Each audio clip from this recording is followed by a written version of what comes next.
L'évangile au nom de Jésus, nous conquérons. Nous sommes guerriers pour l'évangile. L'évangile au nom de Jésus, nous conquérons. Quelle que soit la nécessité, Nous conquérons. Au nom de Jésus, nous conquérons. quelles que soient les épreuves, Nous conquérons. Au nom de Jésus, nous conquérons.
pas entendu parler du nouvel ordre mondial? Quel économiste n'évoque pas une finance mondiale?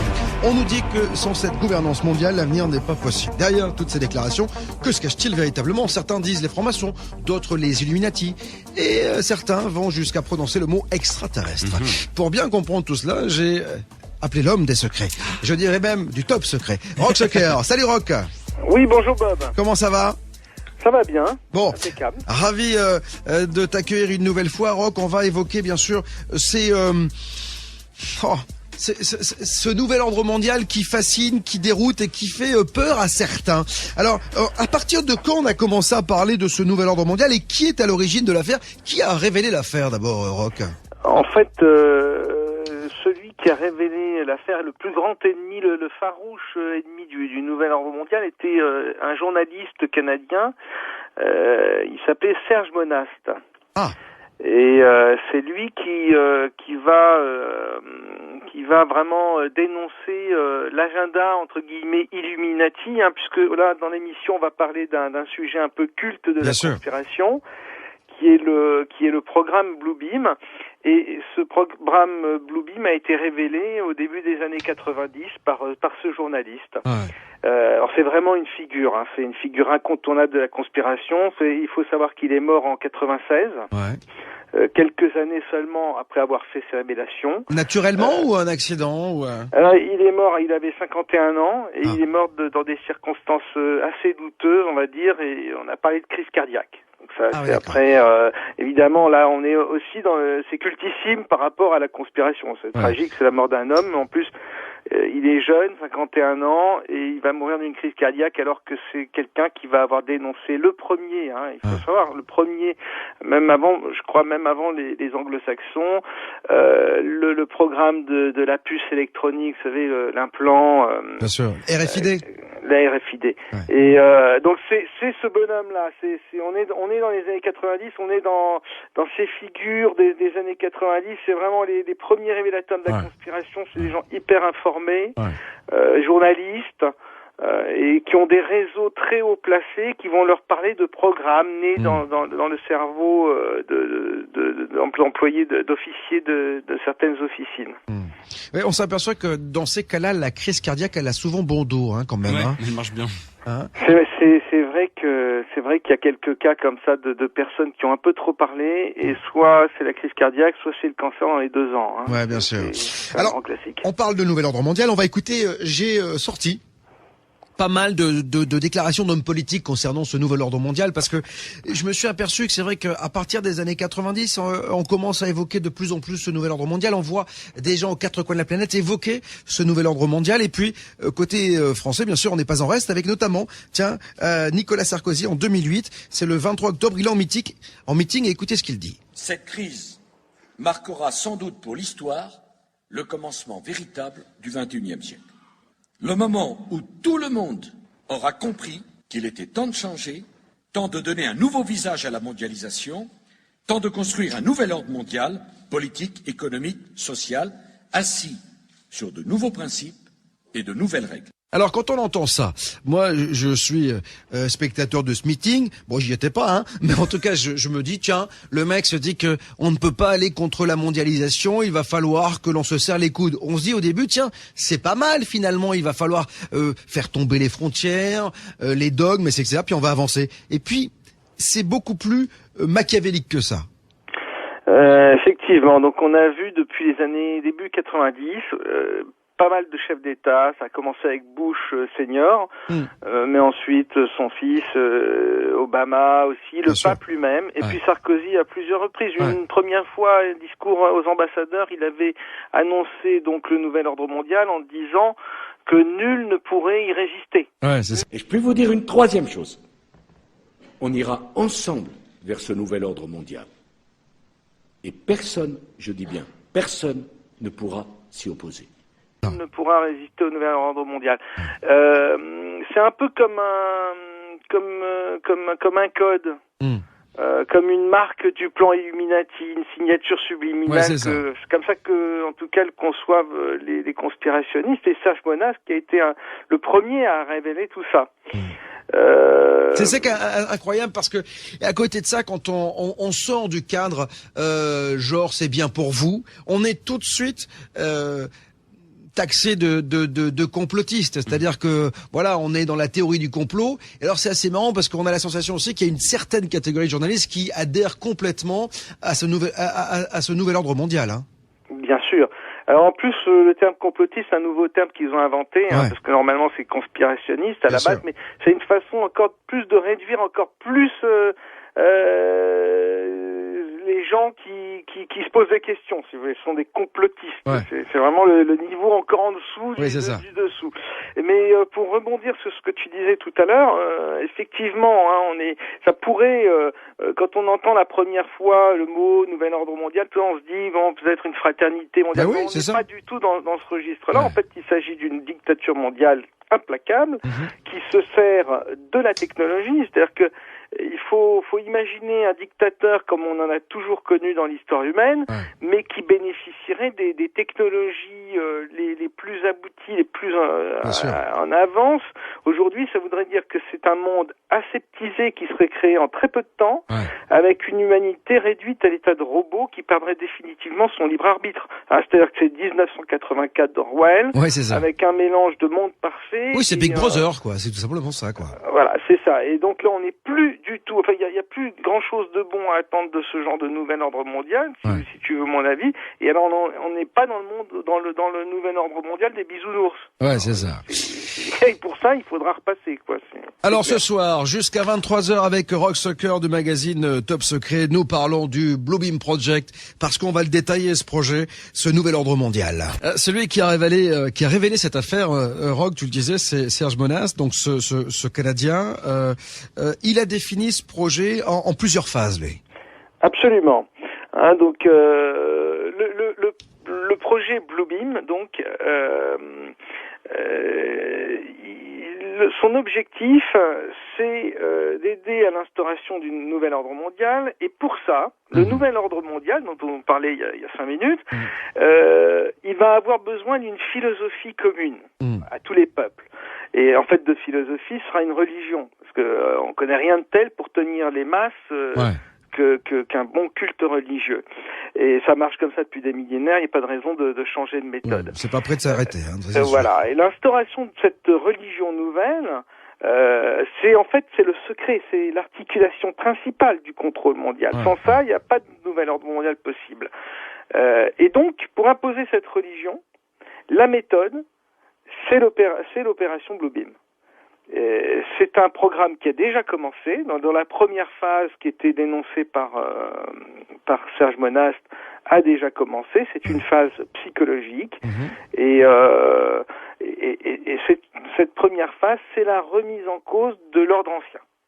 C'est la remise en cause des valeurs, des connaissances scientifiques, mais ça passe aussi par des découvertes archéologiques qui vont montrer l'erreur, la falsification des doctrines du passé.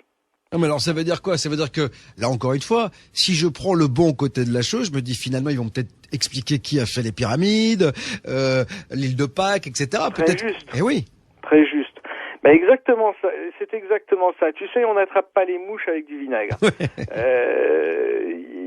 Il faut effectivement, on va apporter de la vérité là en l'occurrence. On va dénoncer des choses, mais c'est pour mieux vous retourner la tête.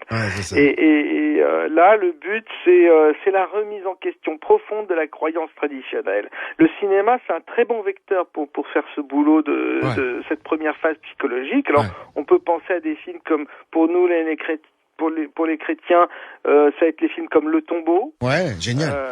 Encore le David Chicode. Alors, Le Tombeau, c'est avec Antonio Banderas, je crois, hein, c'est absolument, ça? Absolument, où il découvre la tombe donc d'un personnage qui aurait été Jésus, etc. Et donc ça démontre. Et on va pas spoiler, comme on dit, mais et puis alors il y a le Da Vinci Code, qui est aussi dans ce registre-là, mais il y a dans la vraie vie, il y a des découvertes archéologiques, des découvertes d'évangiles apocryphes, etc. C'est toute une remise en question des traditions et des religions anciennes, qui sont en réalité qui procèdent d'une préparation psychologique des populations. Hein. Cette phase-là, elle est bien avancée en Occident, et ces notions, elles sont présentes, peut-être subliminalement par rapport à l'ensemble de la population qui préfère s'occuper de football ou de choses comme ça, mais elles n'attendent plus que l'événement pour prendre racine et pour prendre sens dans la tête des gens. Hein. Alors, en tout cas, on va continuer à parler de tout cela, Roch, dans quelques instants, juste après la pause. Il y a pas mal de questions qui arrivent, mon Elliot, sur la page Facebook. Ah oui, il y a une question pour savoir si effectivement dans le projet Bluebeam, il n'est pas prévu de réduire la population sur Terre, passer de 7 milliards à 2 milliards, on nous dit. Alors ça, Roch, quel est ton point de vue là-dessus ? Ça fait partie, c'est ce que je disais tout à l'heure en parlant de nouvel ordre mondial, ça fait partie donc du programme du nouvel ordre mondial. C'est un plan qui se décline sous plusieurs appellations. C'est qu'on n'est pas vraiment à proprement parler dans le domaine du Bluebeam, mais on est dans le domaine du nouvel ordre mondial, puisque comme je vous disais, avec la technologie, rien de plus facile que stériliser une population via l'alimentation, via des programmes alimentaires ou de la vaccination, etc. Et auquel cas, vous avez votre population qui va se réduire naturellement. Si vous voulez y aller plus brutalement, plus rapidement, vous avez des épidémies, etc. Enfin, c'est ce que j'ai appelé la dictature aseptisée. On rentre dans une dictature où il y a très peu de gens qui vivent un peu dans des trucs sous cellophane, très propre, très machin. C'est le meilleur des mondes. Alors, Roch, je te propose d'écouter François Hollande cette fois-ci, qui est depuis 1 an et quelques semaines maintenant notre président de la République. Et voilà ce qu'il disait en université d'été au PS, c'était en 2008. Alors jamais la nécessité d'un nouvel ordre international n'a paru aussi nécessaire autour de 3 principes que nous portons depuis des années. Les socialistes, mais pas simplement les socialistes. Tous ceux qui ont une conception multilatérale de l'organisation du monde.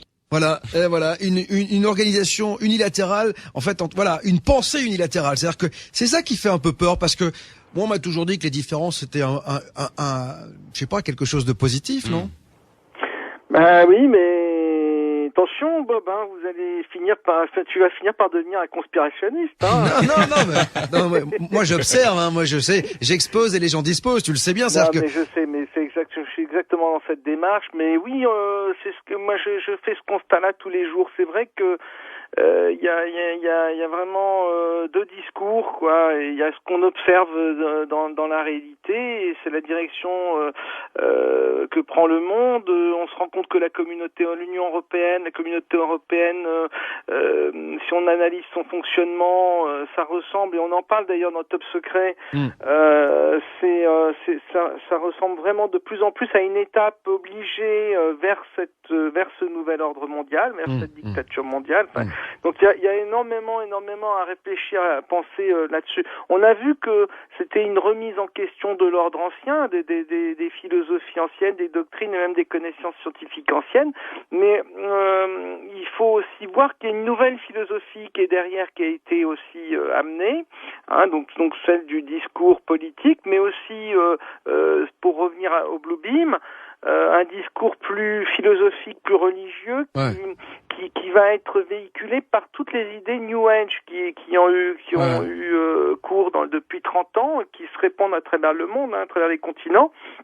Et alors c'est les idées des frères de l'espace qui prennent soin de nous, qui arrivent pour nous sauver, si vous voulez. Et donc ces idées New Age, elles aussi, depuis 30 ans, 40 ans, elles ont fait leur chemin. Elles ont été imaginées, favorisées par des officines secrètes, il faut le savoir. Et là aussi, le cinéma a joué un rôle important. Donc dans cette nouvelle philosophie qui est en germination, si tu veux. On a le film Prometheus, par exemple, qui prépare bien les populations à l'idée des dieux extraterrestres. Et voilà, même si dans le film, en l'occurrence, les extraterrestres sont des méchants, ce sera pas le cas dans le programme Bluebeam. Je vous conseille d'ailleurs de voir ce film, qui est pas un très grand film, en tout cas, il est intéressant, c'est vrai, parce que il permet d'avoir une certaine philosophie. Alors, dans la deuxième phase de ce projet Bluebeam, révélé et répertorié par Serge Monas, qui a été le premier à évoquer ce Bluebeam Project, il y a quelque chose qui est assez déroutant, c'est la projection holographique. Et c'est pour ça qu'on a dit que la NASA pourrait être derrière également, ou en tout cas partie prenante de ce Bluebeam Project. Bien sûr, toutes ces agences-là, qui sont des agences militaires, la NASA, faut pas oublier quand même que 90% de ces opérations sont quand même des opérations militaires, sont partie prenante dans le programme Bluebeam. Tout ce qui est au plus haut niveau scientifique, c'est le programme Bluebeam. Elles seront en charge de ce programme. La seconde phase, dénoncée par Serge Monad, c'est le choc. C'est une gigantesque mise en scène spatiale, effectivement à l'aide d'hologrammes optiques et puis sonores. Et tout ça en 3 dimensions. C'est une projection laser d'images holographiques en divers endroits du monde. On a vu hier, avec la révolution en Égypte, les gens avec les lasers qui éclairaient des hélicoptères dans le ciel. Il faut imaginer ce que ça peut être comme laser quand c'est entre les mains de la NASA, de la NSA et des gens comme ça. Et en fait, quelles sont les images qu'on va avoir parce que si on décide de nous balancer des hologrammes, donc des projections holographiques, c'est pourquoi? C'est pour qu'on voit Dieu, pour qu'on voit un Messie? Absolument. Ah bon? C'est un son et lumière qui va être disposé donc dans la haute atmosphère, toujours selon Serge Monad. Mais il faut voir ça, c'était dans les années 90. Les gens l'écoutaient, ils avaient des yeux ronds, et ils disaient mais il est fou ce gars. Et donc visible depuis le sol à des centaines de kilomètres à la ronde, puisque c'est dans la haute atmosphère, vous avez l'écran qui est très très haut, tout le monde voit ça. Personne ne peut manquer le spectacle. Et qu'est-ce qu'on va voir? On va recevoir, chacun en fonction de son pays et de ses croyances, va recevoir une image en accord avec la foi dominante de son pays. Et oui, mais alors moi, il y a un truc. Je vois qu'aujourd'hui encore, il y a quand même des tensions dans le monde. Est-ce que toutes ces tensions vont disparaître? Est-ce que ça voudrait dire que déjà derrière toutes ces tensions, c'est un peu un leurre et que de toute façon, quoi qu'il en soit, il y a des réunions sous le manteau dans lesquelles on fomente déjà l'avènement de ce nouvel ordre mondial? On sait bien que, là je n'ai pas les réponses par rapport à ça, mais on sait bien qu'une des grandes théories par rapport à la conspiration, c'est qu'il faut créer des crises pour pouvoir apporter des solutions. C'est le système action-réaction. Et donc forcément, on peut supposer que certaines crises soient en fait provoquées artificiellement pour pouvoir apporter la solution qui convient et qui est dans l'intérêt de cette élite mondialiste. Alors là, on est vraiment dans la théorie du complot, c'est-à-dire qu'on fait, on rend malade le monde pour lui trouver en fait le médicament. Ça peut fonctionner comme ça. Peut-être que dans la vie, on peut se comporter aussi comme ça au quotidien sans même s'en rendre compte. Après, vous savez, il y a des gens, c'est leur travail d'imaginer toutes sortes de choses. Et tu penses qu'on sera psychologiquement, toi tu dis que le cinéma aujourd'hui est en train justement de nous envoyer, un peu comme quand on parle d'extraterrestres, des infos pour nous mettre dans un état de réceptivité optimum? Absolument, on peut penser qu'il s'agit effectivement d'une préparation psychologique. La graine est plantée, après les circonstances peuvent la faire germer ou pas. Si vous imaginez le spectacle haut en couleur, le son et lumière auquel les gens vont assister, il faut comprendre que ils entendront la voix de Dieu. Qui parlera dans toutes les langues. Et chacun entendra clairement le message. Alors, s'il y a des tensions, on leur dira maintenant, il faut vous embrasser les uns les autres, ou que sais-je. Vous voyez tu vois ce que je veux dire? Moi, ce que je trouve génial, c'est que il y a quand même, il y aura toujours des gens. Ça me fait toujours penser au film, tu sais. On se souvient, je crois que c'était même dans Highlander, où il y avait une population qui vivait sous terre, etc. Dans tous ces films, tu sais, où t'as toujours un clan de rebelles qui veut pas se soumettre au diktat. Et on a la sensation qu'aujourd'hui, des gens qui réfléchissent un petit peu, qui voient un petit peu plus loin que le bout de leur nez, ils vont refuser ça quand même. Alors, ça va être très très difficile de ne pas céder à cette séduction. D'abord, il y aura la masse, 95% des gens qui seront à fond là-dedans. C'est le show spatial, les projections d'images, etc. Ça va être utilisé pour simuler la fin des temps parmi les nations. Donc, faut imaginer le choc. C'est ce que les peuples seront témoins de scènes qu'ils attendent depuis des siècles. C'est-à-dire, c'est des scènes représentant les prophéties de toutes les religions et les événements que chacun a eu comme rêve, c'est-à-dire le retour du Messie, etc. Tout ça sera projetés grâce à un vaste réseau de satellites. Et franchement, va être très dur pour les 5% de personnes qui ne seront pas dupes d'expliquer aux gens, mais attendez, tout ça c'est du bidon, vous l'avez expliqué avec le Blue Beam. Si jamais ça arrive, parce que la révélation ultime de l'affaire du Blue Beam, si ce programme-là a vraiment lieu et vraiment déclenché un jour, c'est que Dieu et les anges sont en réalité des entités extraterrestres qui ont favorisé l'évolution de l'humanité depuis le commencement des temps et qui ont guidé l'homme depuis la fondation des premières civilisations et la création des premiers cultes religieux. C'est une révolution dans la tête. Alors évidemment que ça sentira l'arnaque, mais ce sera très difficile de résister parce que ils vont pas faire ça n'importe quand. Ils feront ça à un moment où l'humanité aura connu une période de traumatisme. Oui, c'est ça, mais guerre. En quoi on peut imaginer quoi dans les 20, 30, 50 prochaines années? C'est quelque chose comme ça pour que tout le monde soit. Ça peut être plus rapide, mais donc on risque de le vivre nous encore. Ouais, on peut supposer qu'on puisse le vivre. Oui, c'est peut-être une question de décennie. Si jamais ces gens-là décident d'aller au bout de leur programme, les choses peuvent encore changer. Rien n'est inéluctable. Mais en tout cas, s'ils le font, ils le feront vraiment après une crise terrible et sous le choc, les populations accepteront comme logique ce qui leur a toujours paru inconcevable. Et puis bon, ben là, après les gens déchanteront, mais dans un premier temps, ils prendront la main qui leur est tendue. Et pour t'expliquer à quel point ce sera difficile, c'est qu'il y a le 3e Effective School, il y a la troisième phase de ce programme là, qui est le coup de grâce, c'est que les gens entendront des voix à l'intérieur de leur conscience, c'est-à-dire qu'ils auront l'impression que Dieu leur parle directement dans la tête. Oula. Cette technologie, le pire, c'est qu'elle est peu connue, mais elle existe depuis longtemps. C'est-à-dire qu'en fait, c'est comme s'il y avait une machine qui nous envoyait des messages télépathiques.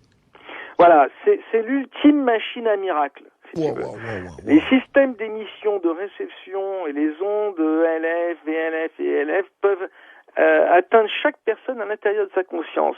Et donc la personne qui sera touchée par ce phénomène sera persuadée que c'est son propre Dieu qui lui parle et qui lui donne des ordres depuis les profondeurs de son âme. Va-t'en toi après lui dire, mais non, tu sais, c'est Blue Beam, c'est une connerie.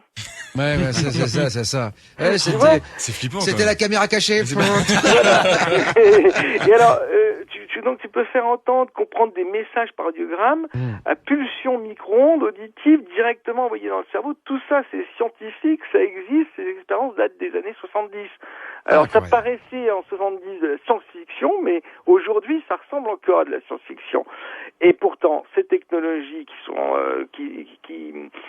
sont peu connues sont entrées dans le domaine public. C'est-à-dire qu'on s'en sert même de façon ludique.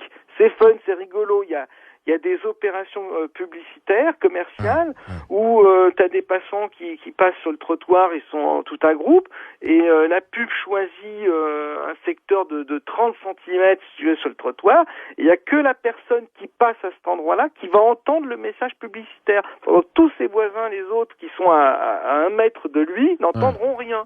Et le type entend ça à l'intérieur de sa tête. Hundreds of people in the valley say they are hearing voices in their heads. And those voices are being transmitted by microwave or other methods. Well, several viewers asked us to investigate what they call electronic harassment. KMIR 6's Angela Monroe joins us now with what she's discovered. Angela. Electronic harassment, synthetic telepathy, voice-to-skull technology. Chances are you haven't heard of these terms, but after searching the internet, I found dozens of websites dedicated to the phenomenon and several Valley residents who say they're victims. How much more can you invade me than to go into my brain? It sounds like somebody else is reading the book, only it's thoughts. We're not having a group hallucination. This is actually something that's happening. These men all live in the area. didn't know each other before the voices started and say someone is playing mind games with them. Mostly it's a lot of derogatory comments about whatever you're thinking about. Kevin Bond says he used to have a normal life. I was living in the San Diego area, I was clerking for a federal judge, and I noticed that I was being followed by a whole bunch of people. According to the websites, what Bond is describing is called gang stalking. He moved to Palm Springs to escape. I started hearing, as you'll hear, hearing voices and what they'll call voice to skull or microwave hearing. Bob Stansfield says his experience was similar and started a decade ago. They were active in following me around here, and I started hearing the voices a little bit after the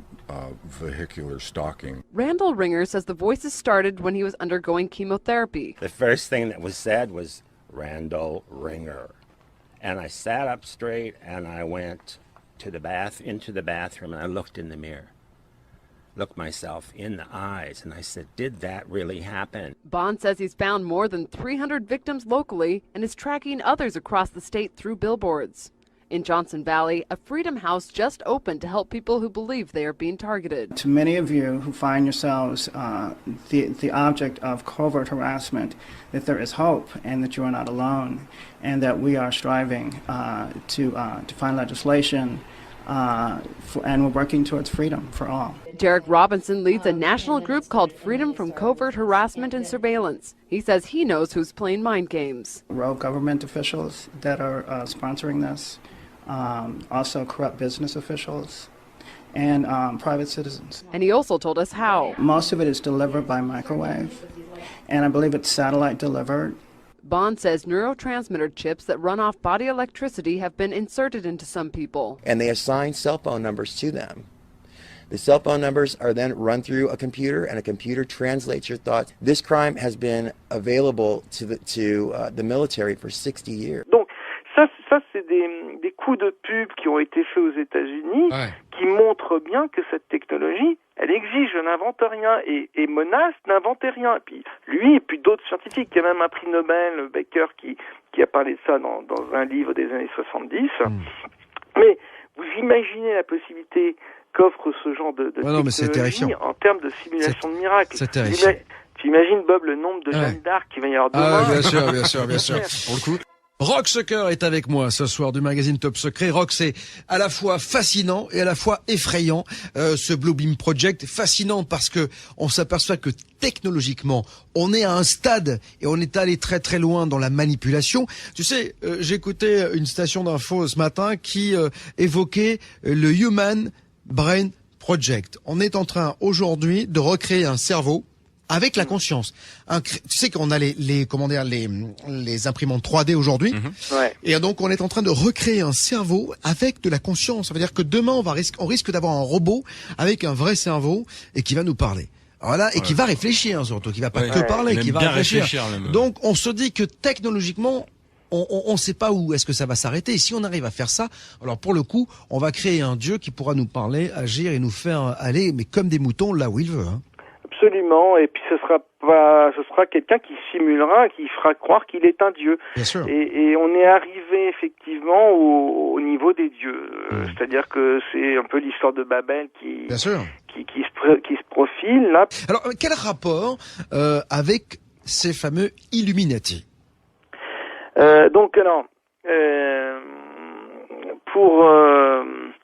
Pour terminer avec l'histoire de ce truc des voix dans la tête, là, on n'est pas là pour faire un cours de physique, mais il faut que les gens pensent maillage satellite autour de la planète, HAARP, modification du champ magnétique, et donc de la chimie du corps humain. Et tout ça va faire que le jour où s'est déclenché cette affaire-là, vous avez le corps la chimie du corps humain qui est modifiée, donc l'état de conscience des personnes qui est modifié. Vous allez avoir des milliers de Jeanne d'Arc qui vont être placées dans des sortes de transes ou d'extase mystique. Et là, ça va être très chaud pour tout le monde. Donc là, vous rentrerez vraiment dans un monde nouveau et qui va s'appeler le nouvel ordre mondial, qui est le rêve des Illuminati. Oh, c'est incroyable. T'imagines si j'avais la possibilité de dire à chacun de mes auditeurs, écoute-moi ce soir. Chacun des citoyens français, mais dans le monde, écoutez-moi. Pas vous dire toute la vérité. Non, on en rigole, mais c'est vrai que c'est effrayant parce que on sait toujours comment certaines personnes après peuvent utiliser ces technologies et ça fait très très peur. Donc les Illuminati, on a parlé également des Anunnaki, c'est-à-dire que les extraterrestres qui seraient derrière tout cela. Quel est ton sentiment, toi? Quand tu vois ça, tu te dis quoi?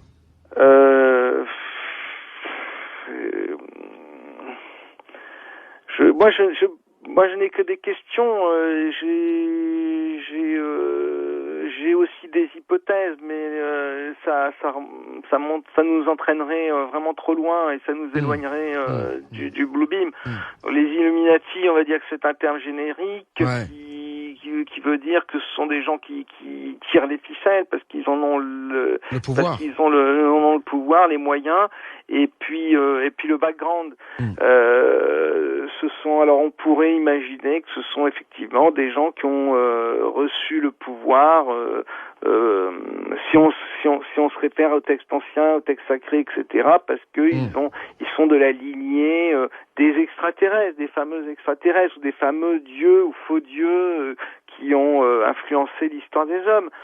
Et puis je crois qu'il faut vraiment que les gens comprennent, c'est que on devrait tous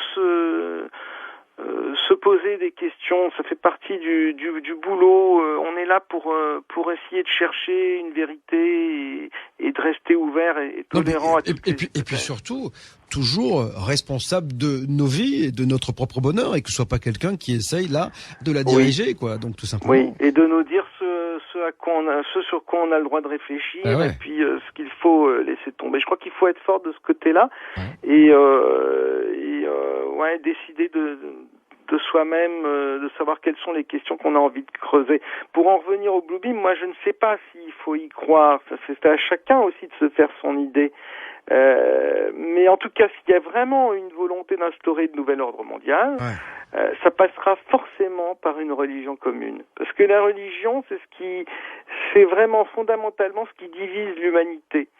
Et il y a même à l'intérieur même des religions, il y a encore des divisions, etc. Bon, le Blue Beam, c'est le programme pour instaurer cette nouvelle religion. On va continuer à en parler, si tu le veux bien, Roch, juste après la pause de ce Blue Beam Project. On verra également que on va parler de déstabilisation et de fanatisation, peut-être avec l'antéchrist, parce que peut-être qu'il va falloir créer, bien sûr, une religion commune. Mais est-ce que c'est pas le mal qui va reprendre, qui va nous être proposé, ou en tout cas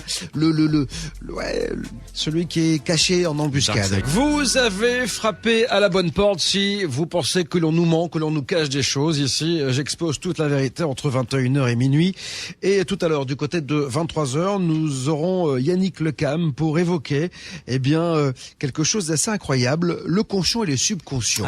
Et voilà, il s'en passe des choses dans notre tête. Vous verrez tout cela dans quelques instants. Et puis, en dehors de notre tête, en tout cas, notre tête intéresse beaucoup de monde, et notamment ceux qui sont derrière le Blue Beam Project, puisqu'il semblerait que avec les nouvelles technologies, on puisse influencer nos vies grâce à des messages subliminaux que l'on percevrait. En tout cas, on parle de tout cela avec Rock Soccer ce soir, du magazine Top Secret, le Blue Beam Project qui a été pour la première fois révélé par Serge Monas, donc un journaliste canadien. Je disais, Rock, juste avant la pause, que on va évoquer bien sûr cette religion commune.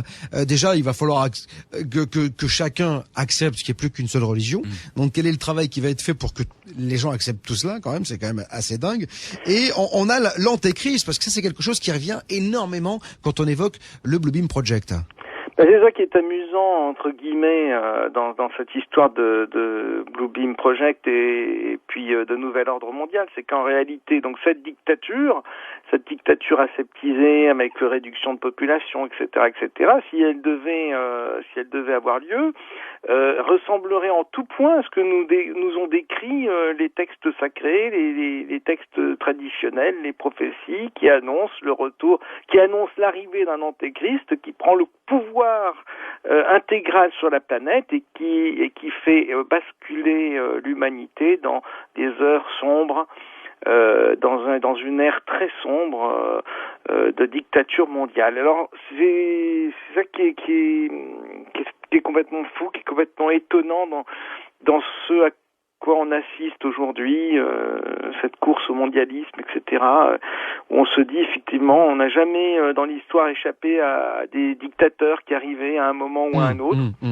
Si demain on a un nouveau Hitler qui arrive, ça va être très chaud parce qu'il aura tous les moyens technologiques pour ne jamais perdre le pouvoir derrière, quoi. Oui, parce que le grand danger, il est là finalement. C'est-à-dire qu'on a eu toujours des dictateurs, mais qui avaient des gens qui se battaient contre lui. Mais là, si on se dit que tous les gens qui sont les plus grands de ce monde vont se mettre d'accord pour finalement diriger la planète, c'est-à-dire qu'ils vont être une dizaine ou une quinzaine à diriger le monde, ça va être l'horreur. C'est-à-dire qu'ils vont avoir les moyens technologiques et les moyens financiers. Ce sera peut-être pas les chefs d'État actuels. Non, mais ça peut. Ce sont un nouvel ordre mondial, donc de nouvelles personnes. Ceux qu'on a connus seront été les chevilles ouvrières qui auront été amenées à aboutir au nouvel ordre mondial. Ensuite, on rentre avec le Blue Beam, mais là, je peux t'assurer que on rentre complètement dans un autre paradigme avec d'autres personnes. Simplement, en parallèle à ça, Serge Monast expliquait que il y avait le programme d'implantation de la RFID. Ouais. Alors la puce RFID, d'ailleurs ça a été voté, je crois, aux États-Unis. Ça y est, c'est accepté. Hein. C'est-à-dire qu'en fait, au départ, c'est pour que chacun ait sous la peau une puce qui, lorsqu'elle sera scannée, permettra d'avoir le tu sais, quand t'es A positif, son groupe sanguin, toutes ces informations médicales. Hein. C'est ça au départ. Au départ, c'est ça. Mais Serge Monast, quand lui en parle, il explique bien d'autres possibilités. Bien sûr. Sur cette puce. Déjà, on peut être localisé partout. C'est-à-dire qu'à n'importe quel moment, du coup, on sait ce que vous faites et avec qui vous le faites presque et où vous êtes. Hein. Absolument. Donc à partir de là, surtout si vous avez un gouvernement mondial et que la Terre est unifiée, comme le souhaitent les politiques, à ce moment-là, il y a plus nulle part où se cacher. Puisque d'abord, avec l'implant, on sait où vous êtes, et qu'ensuite, vous n'avez aucun pays qui va vous accueillir. C'est quand même. Alors Mathieu est en train de me dire que ça existe pour certaines boîtes de nuit. C'est ouais, quoi dans des boîtes de nuit en fait, ils te mettent une puce dans le bras pour que tu puisses rentrer dans le carré VIP en fait. Quoi? Ça existe déjà pour les boîtes de nuit. Ouais, j'en ai entendu parler à la télé. C'était il y a 2 ans, un truc comme ça déjà. Et c'est assez flippant. Tu passes ton bras comme ça devant un lecteur et c'est bon, tu peux rentrer. Bien sûr, les gens se font implanter pour ce genre de choses. Bon, on a commencé ça avec les animaux domestiques. Hein, vous savez. Plusieurs sociétés privées, dont Aéroports de Paris, ont déjà distribué ce type de badge à leurs employés. Comment éviter le piratage des données personnelles? Les défenseurs des libertés individuelles crient à l'imprudence et à l'intrusion dans la vie privée. La nouvelle carte sera officialisée en juin prochain. Elle sera obligatoire et payante. Oui, les moyens d'identification et de contrôle électronique sont de plus en plus précis et suscitent beaucoup de questions. Voici un exemple un peu extrême, mais qui pourrait faire école. En Espagne, pour fidéliser leurs clients, certains établissements leur proposent de se faire greffer une puce directement sous la peau. Reportage Jacques Cardos, Thierry Breton. Attention, cet homme est porteur d'une puce électronique. Implantée dans le bras, elle lui permet d'avoir accès au carré VIP. Comme un produit de supermarché, les clients sont barcodés et la puce contient leur crédit consommation. Ainsi, dans cette boîte de Barcelone, il y a ceux un peu vieux jeux qui dansent encore avec un porte-monnaie et ceux qui n'en ont plus besoin. Légalisée depuis 1 an, cette greffe est même proposée à l'intérieur de la boîte contre 125 €. L'opération ne dure qu'une vingtaine de minutes. D'abord une petite anesthésie locale, ensuite la puce est greffée sous la peau et reliée à un compte personnel, un peu comme un compte bancaire. Je ne sais pas pourquoi j'ai voulu faire ça. En fait, c'est peut-être parce que tout le monde l'a. Et puis, c'est pour savoir comment c'est. C'est juste pour ça. Cette puce qui vient des États-Unis a obtenu un droit de commercialisation à condition de ne pas détenir d'informations médicales. Facile à implanter, n'importe qui peut donc s'improviser infirmière de boîte de nuit. C'est plus facile que de faire un piercing. Et ceux qui font ça n'ont pas spécialement d'autorisation. Et de toute façon, je me sens capable de réagir en cas de problème. Une centaine de consommateurs a déjà opté pour l'identification électronique. Un seul petit problème, pour se faire retirer la puce, il faut subir une intervention chirurgicale. C'est le même principe que pour les femmes qui se font implanter une pilule contraceptive. Au bout d'1 an ou 2, il faut bien l'enlever pour en faire poser une autre. Reste le problème du pistage éventuel des clients, car la puce permet aussi de suivre un individu par satellite, ce qu'aucune législation n'interdit en Europe.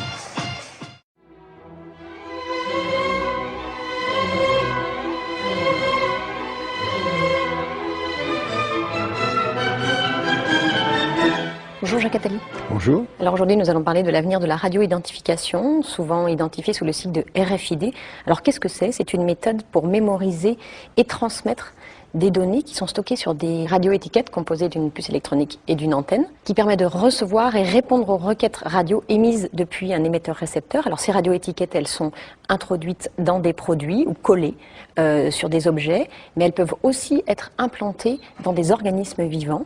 On a le sentiment que c'est quelque chose de très nouveau, alors qu'en fait, ça existe depuis très longtemps. Tout ce qui va être de plus en plus nécessaire à suivre à distance, savoir ce qu'il devient, permettre de connaître l'évolution des produits, les localiser, optimiser les stocks, de façon à ce qu'on ait des stocks minimaux, faire en sorte qu'on sache en permanence où se trouvent ces objets, permettre d'intégrer des processus de production.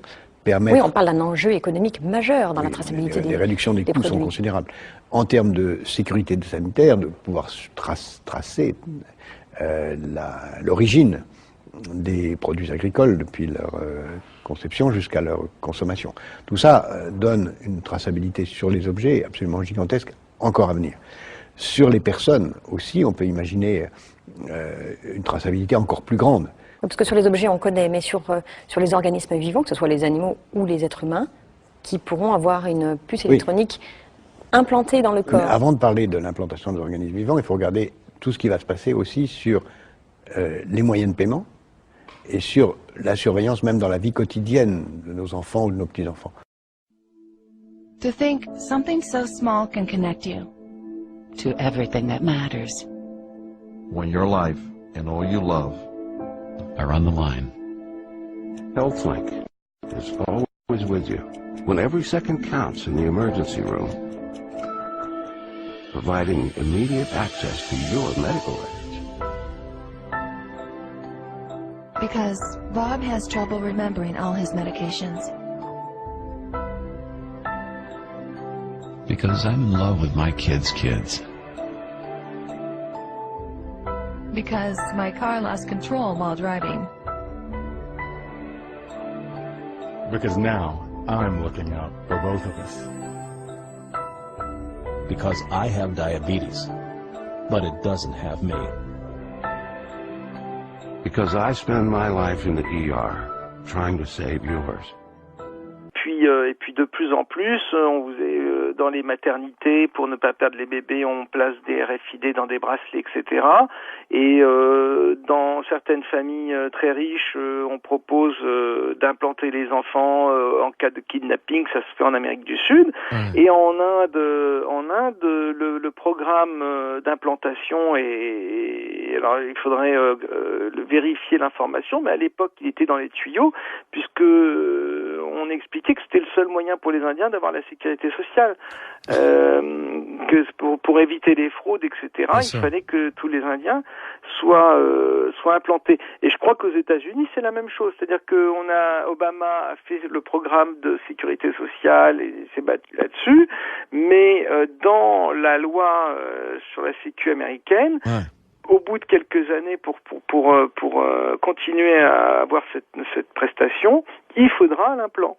Donc on y va. C'est ça qui est extraordinaire chez Monas, c'est que tout ce qu'il a annoncé à l'époque où on disait ce type est complètement dingue et où lui disait attention, j'ai des informations très sérieuses et j'ai un réseau d'informateurs très très très bien placé, très privilégié. on ne le prenait pas au sérieux, mais tout ce qui on dirait que son grand tort, c'est d'avoir eu raison avant tout le monde. Mais moi, ce qui me fait peur, tu sais, c'est que je regarde les films de science-fiction ou d'anticipation, puis on voit souvent que l'anticipation devient quelques années plus tard réalité. Ça me fait penser au film Bienvenue à Gattaca. Je sais pas si tu te souviens de ce film, où il y a une société comme ça où tout le monde est pucé et on voit à droite à gauche. Enfin, moi, je trouve ça dingue. Alors, et encore plus dingue ce que vous m'avez dit sur les boîtes de nuit, parce que ça veut dire qu'aujourd'hui, tu as des gens qui acceptent d'être avec une seringue, on leur balance une puce électronique devant la boîte de nuit. Ouais, c'est ça en fait, ils te désinfectent le bras et puis c'est un peu épais en plus, c'est-à-dire que c'est vraiment c'est chirurgical presque. Et alors on accepte que des boîtes de nuit te mettent des trucs dans la peau. Ouais. Oui, on aura, si tu veux, Bob, il y aura toute une émission à préparer sur ce genre de sujet. C'est tout à fait passionnant. Tu vas avoir la tête à l'envers, mais ça va très très loin l'implant, parce que ça peut aussi modifier la chimie du corps humain.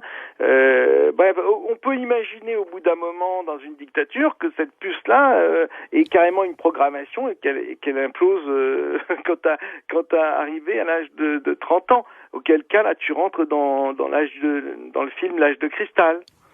Puisque l'âge de cristal ne montre rien d'autre. Tu as un diamant dans la main. Je sais pas si tu te souviens de ce film-là, un peu vieux, où ce sont des gens vivent dans une ville qui est à l'abri de la pollution, etc. Mais évidemment, comme la Terre n'a plus de ressources pour nourrir tout le monde, à 30 ans, les gens sont sacrifiés. Ils partent, ils vont dans, je sais plus quoi, le sanctuaire, je sais plus comment on appelle ça, et ils sont sacrifiés. Or, qu'est-ce qu'on a fait à tous les corps humains, tous les bébés qui naissent, on leur met une sorte de rubis dans la main qui clignote, et un jour, boum, ça s'éteint.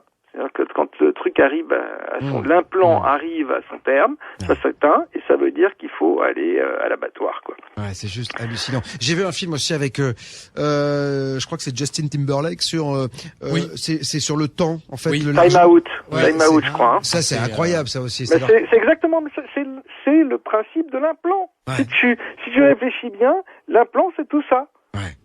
Ah, mais d'un autre côté, ça peut être, on peut prendre le côté pratique. Par exemple, tu peux mettre une puce pour prendre la carte Navigo, ta truc de sécurité sociale, ta carte bleue. Le mec, on lui parle du nouvel ordre mondial.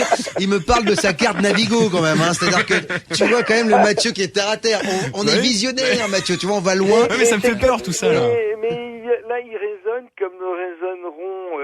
Voilà. La majorité de la population. Mais bien sûr, parce qu'il y a des bons points. Mais bien sûr, mais c'est comme ça que l'implant va réussir à s'implanter, parce qu'on va t'expliquer que si t'as une crise, tu tombes évanoui sur la rue, on pourra lire ton implant en 2 secondes, on sait quel traitement te donner, etc. Les gens vont se précipitent déjà là-dessus, parce que dans certains pays c'est déjà le cas. Pour les enfants, la peur du kidnapping. Bah oui, fatalement. Bah oui. Et le problème, Mathieu, c'est que le jour où tu as un dictateur qui a pas froid aux yeux, qui est décidé à tout pour instaurer son pouvoir et la dictature mondiale, ce jour-là, l'implant, il servira pas seulement pour pouvoir passer l'autoroute, le péage. T'imagines les informations qu'on peut t'envoyer dans ton implant. Ouais, non, mais il faut juste être au courant que de toute façon, il y a déjà toutes les informations sur Facebook, dans ton portefeuille, il y a déjà tout. C'est-à-dire mais alors déjà, là, Mathieu, déjà, on est complètement surveillé. C'est-à-dire que tu es fiché. On peut savoir où tu es n'importe comment. Tu sais que tu fais. Il y a quand même des mecs qui pendant la guerre se prennent des missiles sur la gueule alors qu'ils sont dans un chiotte, tu vois, quelque part dans le monde. Mais les mecs savent où il est et le missile a été envoyé à des centaines de kilomètres. C'est-à-dire qu'ils savent où, ce qu'on appelle la guerre chirurgicale. Quoi qu'il en soit, donc t'imagines déjà ce que ça fait. On imagine que si ça. En tout cas, ce soir jusqu'à 23h, c'est le projet Bluebeam qui nous intéresse, ce nouvel ordre mondial. L'application Bob vous dit toute la vérité est téléchargeable gratuitement sur l'App Store et Android. À 23h, le conscient et le subconscient. On demandera à Yannick Lecam d'ailleurs si notre subconscient va accepter tout cela. Parce que, tu sais, il y a quelque chose qui est très intéressant, Rock, c'est que, est-ce qu'à un moment donné, notre nous va pas refuser ça? Est-ce qu'on va, tu sais, on dit souvent on ne connaît qu'une partie de notre cerveau, mais est-ce qu'à un moment donné, il va pas se réveiller en se disant, mais arrêtez, est-ce que tu crois qu'il va y avoir un réveil? il y aura un pourcentage de personnes qui se réveilleront. Après, pour le reste, moi, je ne sais pas. Moi, je me pose des questions quand même sur le fonctionnement des masses, des peuples, la manipulation vue à la télé, toutes ces choses-là. Bon, alors, je te parle même pas de l'implant, parce qu'en plus, l'implant, parce que Mathieu oublie le facteur onde, c'est-à-dire que l'implant émet des ondes, reçoit des ondes, donc on pourra recevoir des ordres, émettre nous-mêmes des ondes, et tout ça peut modifier la chimie d'un corps. Bien sûr. Non mais lui c'est le stéréotype du mec qui va être le premier à se faire implanter. Hein. Voilà, donc, et c'est pour ça que quand tu me parles d'éveil, alors je sais pas, il faudra surveiller Mathieu, voir Mathieu comment. Non mais lui il s'endort lui. Là, lui il s'éveille pas, lui il s'endort en fait. Tu vois, je peux dire, il est dans le moutonnage. Non, en merci, fait, voilà, non mais je réfléchis un minimum, mais c'est juste que bon bah voilà, c'est un minimum. Ouais, un minimum. Ah bah oui. Non mais pas trop. Je peux pas. Ah bah non. Il réfléchit à un minimum. Mais c'est vrai que, mais en même temps, je peux comprendre Mathieu. C'est vrai que là, on le chagrine, mais effectivement, t'as raison. C'est-à-dire que tu dis à des parents, vous pouvez éventuellement savoir à tout moment où est votre enfant si on le kidnappe. Il y a des gens qui ont de l'argent.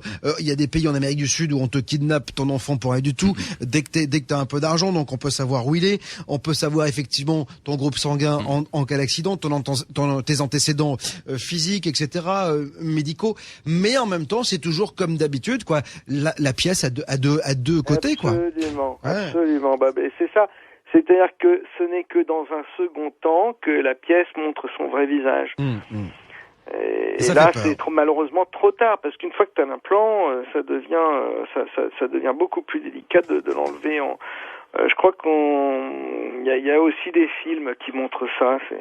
Alors dis-moi, quand on parlait de nouvel ordre mondial et quand on a préparé le dossier, tu voulais qu'on évoque en fait le Disclosure, parce que le Disclosure Project, c'est quelque chose qui s'est tenu en avril, début mai. Voilà. On avait fait une émission ici. Toi, tu dis qu'il y a quelque chose qui est en rapport avec ce nouvel ordre mondial. Voilà, exactement, Bob. C'est-à-dire que en fin avril, début mai, il y a eu l'audience citoyenne de la divulgation. C'était une grosse assemblée organisée par Stephen Bassett, genre à la manière américaine, si tu veux, genre congrès américain. Il y avait des hommes politiques, des scientifiques, militaires, services secrets, tout ce monde-là.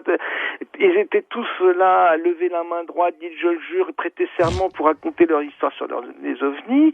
Et ça, c'est une réunion qui a coûté quand même $1 million à peu près, avec très grosse couverture médiatique aux USA. Et tout. Donc évidemment, le milieu ufologique s'est enflammé, ouais, génial, c'est super, etc. Mais enfin bon, après on peut se poser des questions, pareil, pourquoi ces gens-là se mettent à parler comme ça en dehors des raisons d'argent?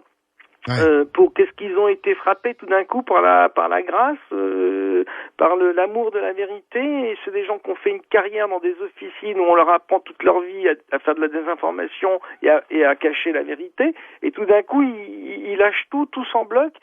On peut se poser des questions, savoir d'où vient l'argent, etc.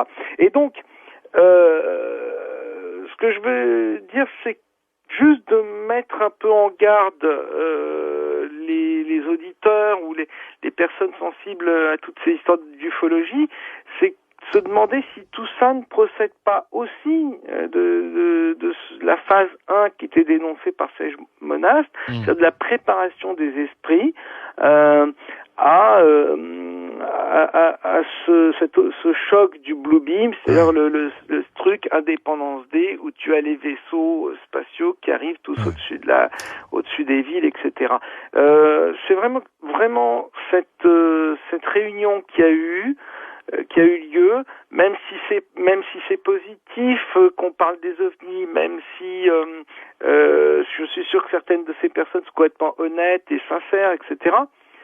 On peut se demander qui tire les ficelles là aussi, et si c'est pas une façon de préparer, si on n'est pas déjà dans la phase 1 du Blue Beam, c'est-à-dire la préparation de la population, à savoir, vous voyez, on vous l'avait dit, il y avait même des gens gradés, tout ça, avec pédigré qui vous avaient révélé l'existence des ovnis. Bien donc sûr. Vous pouvez le croire. Vous avez encore une preuve de plus. Ouais, une preuve de plus. Alors tu sais que beaucoup de politiques évoquent ce nouvel ordre mondial. On se demande qui est derrière, parce que la question c'est à qui profite le crime.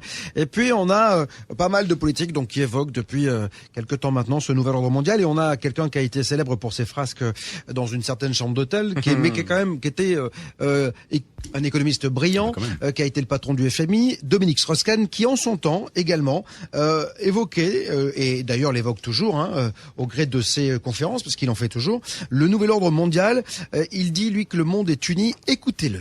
La planète se réunit en une seule humanité. Mais le monde est un seul, le monde est uni, on est un seul peuple. Voilà, un seul peuple, le monde est uni, une humanité. Ouais. Ça, c'est quand même assez dingue. C'est-à-dire que là, pour le coup, on voit qu'il y a un travail derrière de lobbying, et que voilà, on commence à parler. C'est vrai que c'est pas anodin. Moi, j'avais eu un montage, je crois, d'une émission de télé, je crois que c'était un zapping, où on voyait tous les gens, tous les hommes politiques, le nouvel ordre mondial, nouvel ordre mondial. C'est-à-dire que voilà, c'est que ça vient, ça revient, ça nous est rabâché perpétuellement, Roch. Absolument, c'est toujours, ça procède toujours de la même préparation qui est sur plusieurs phases, et là et c'est vrai qu'il y a un discours il y a un double discours, c'est-à-dire qu'il y a le discours et puis les faits en réalité. Ouais. Ça fait peur. C'est vrai que ça fait peur. À qui va profiter le crime? Est-ce que tu disais tout à l'heure que c'était pas forcément les hommes politiques. Est-ce que ce sont les banques, les financiers, parce que à un moment donné, si on fait ça, c'est qu'il faut qu'on récupère de l'argent, parce que sinon ça n'a aucun intérêt. Bob, ça engagerait quasiment une nouvelle émission, je t'assure. C'est à qui profite le crime, c'est-à-dire comment ça peut fonctionner, qui tire les ficelles réellement. Effectivement, là, ça nous ramène aux dieux, aux faux dieux, à l'histoire des civilisations, parce que peut-être que tout ça n'est qu'une boucle temporelle qui se joue tout le temps. On nous a raconté le déluge, on nous a raconté, etc. Il y a peut-être un moment, un Matrix Reload qui nous attend, c'est-à-dire une remise à jour. Le nouvel ordre mondial, c'est peut-être un départ à zéro où on remet les pendules à l'heure, on repart avec une humanité nouvelle, et là ça rejoint après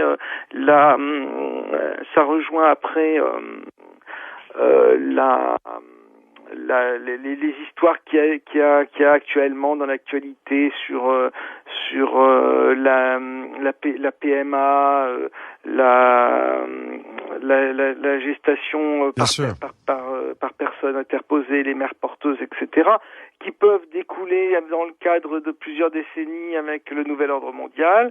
Ça peut aboutir à des matrices artificielles ou avec une humanité qui est créée artificiellement. En 2005 paraît en France un livre scientifique qui fait l'effet d'une bombe. C'est l'UA, l'utérus artificiel, écrit par le docteur Henri Atlan, biologiste et philosophe. Après la pilule contraceptive, l'insémination artificielle, la fécondation in vitro, une prochaine étape sera l'ectogenèse, c'est-à-dire l'utérus artificiel. C'est-à-dire la possibilité de faire se développer un bébé depuis la fécondation jusqu'à la naissance, en dehors du corps d'une femme.